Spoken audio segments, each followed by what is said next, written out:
चतुर्भुजो जगन्नाथः कण्ठशोभितकौस्तुभः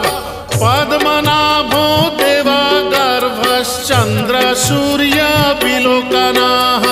जगन्नाथो लोकनाथो नीलाद्रीशः परो हरिः